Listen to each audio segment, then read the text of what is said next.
എന്ന് പറയപ്പെടുന്ന പള്ളിയിലാണ്.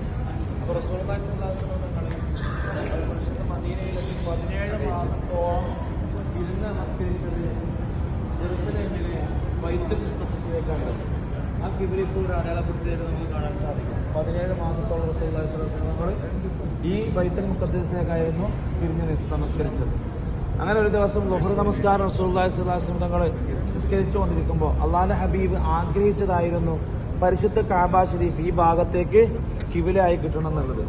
അങ്ങനെ 2 റക്അത്ത് ളുഹർ നമസ്കാരം ഹബീബായ റസൂലുള്ളാഹി സ്വല്ലല്ലാഹു അലൈഹി വസല്ലം തങ്ങൾ നിസ്കരിച്ചപ്പോൾ മഹാനായ ജിബ്രീൽ അലൈഹിസ്സലാം മുഖാന്തരം എന്തായി, നബി അങ്ങ് ആഗ്രഹിച്ച കിബിലയിലേക്ക് തിരിഞ്ഞുകൊള്ളുക എന്ന ആയത്തിറങ്ങിയപ്പോൾ ഹബീബായ തങ്ങളെന്താക്കി, അങ്ങോട്ട് നിന്നും ഇങ്ങോട്ടേക്ക് എന്തായി തിരിഞ്ഞ് നിസ്കരിച്ചു. അപ്പോൾ 2 റക്അത്ത് ളുഹർ നമസ്കാരം അങ്ങോട്ടും 2 റക്അത്ത് ളുഹർ നമസ്കാരം അങ്ങോട്ട് നിസ്കരിച്ചു, ഇങ്ങോട്ട് നിസ്കരിച്ചു. അതുകൊണ്ടാണ് ഈ പള്ളിക്ക് മസ്ജിദുൽ ഖിബലത്തൈനി 2 കിബിലയിലേക്ക് തിരിഞ്ഞ് നമസ്കരിച്ച പള്ളി എന്ന പേര് വരാനുള്ള കാരണം. ഓക്കെ, അസ്സലാമു അലൈക്കും വറഹ്മത്തുള്ളാഹി.